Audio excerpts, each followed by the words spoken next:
I think for my character, and I can't speak for Mr. Reeves, is that my character being a very logical individual who bases her work and somewhat a lot of her life on fact, scientific fact, logical fact. She's a doctor. So therefore, everything that she's worked for is based on a science. Whereas this happening is everything but that. It's something, I don't know if you want to say metaphysical or otherworldly or just it can't be explained. But she's so far to that extreme that I think someone like that is in great need of letting go. I think she needs it so much, and I think that's why I think to a point where she doesn't even realize it. And it's that need to fill that void that she didn't realize she had, you know, of self-expression and really being who she was, rather than the rules of being a doctor. I think Alex is in a part in his life where he's open. He's trying to be open to what's coming to him and what's going on in life. And so part of answering this correspondence and being present in it is something that he's kind of working on as a person. And so it kind of fits right into what he's doing.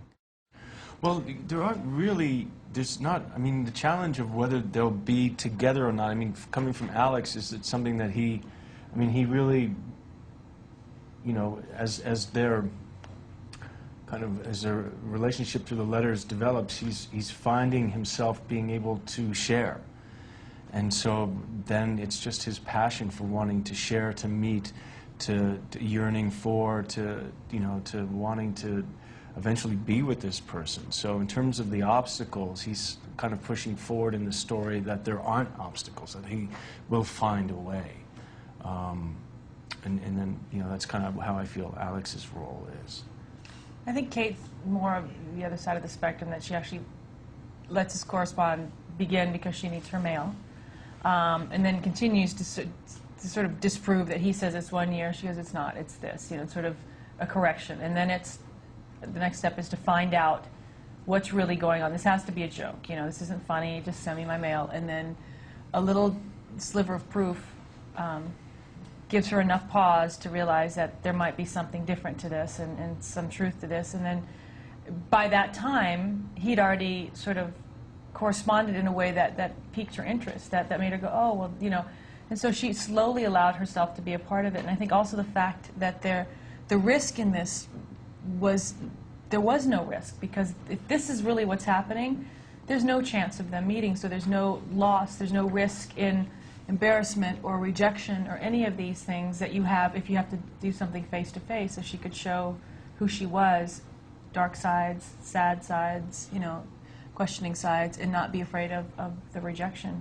Well, Alex has his father built the house for his mother, so it's a home that he grew up in, and it's a home that was lost to him through, you know, the actions of his father. His mother ended up leaving, passing away, and the father left the house, and there's a kind of theme, I think, for Alex to come back to it, that he's kind of trying to kind of rebuild. There's some kind of aspect to him that's trying to reclaim, rebuild, reinvent, you know.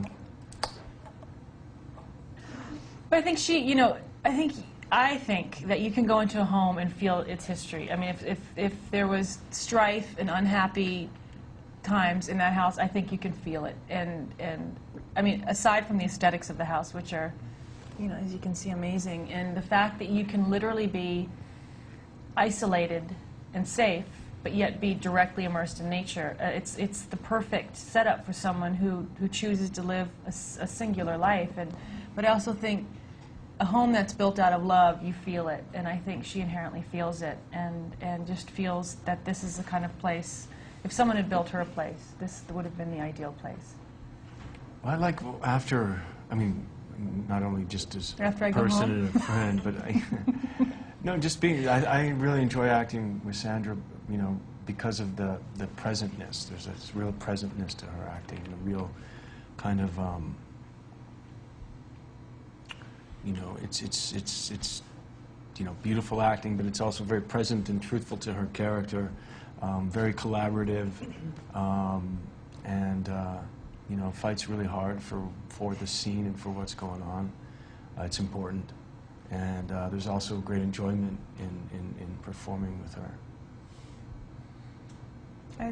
I mean, I concur with everything he said, and the same for me. But the nice, you know, it's such a collaborative process, and people don't realize or often forget when watching a film that aside from, let's say, it's us on screen, you turn the camera around and there are 15 other people with opinions on the scene and how we should do it, and then the filmmakers and the crew, and you know, it's a big team effort, and it's hard to sort of lose all that when you step into a scene with someone. But I find myself easily getting lost, and also the process of disagreeing.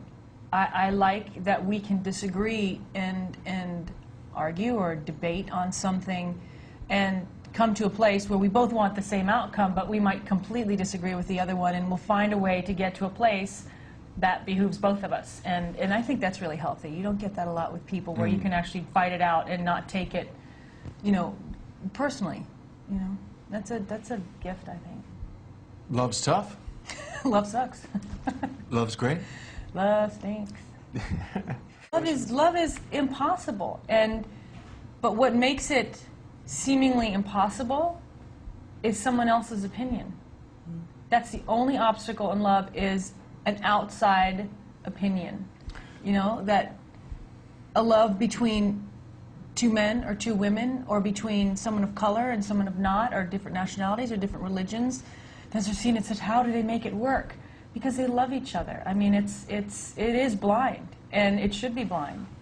And I think the impossibilities come from, I think, more society than they do from personal obstacles. I could be, you know, living in a little fantasy world, but if you really make your objective to love this person and to create a solid relationship and to support, there isn't anything that should get in your way. But when it does, it's usually from the outside in. It's my story. I'm sticking to it. I mean, I know of two couples whose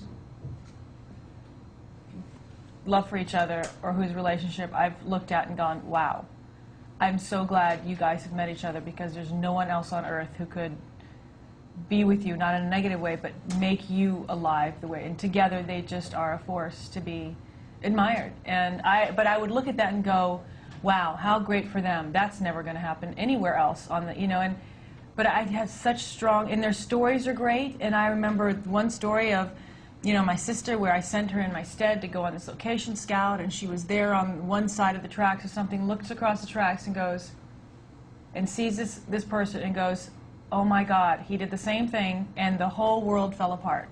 And I go, oh my God, do not get into this. And it's her husband. And the story that comes along with it, that they both saw something and they knew, and the other friends just as well. But there's such a unique, unusual love story between both, and I've always admired them for that. And I said, if I could have half of that, it would be incredible, you know. But it's their profound love for each other and support and respect that really was what makes it work.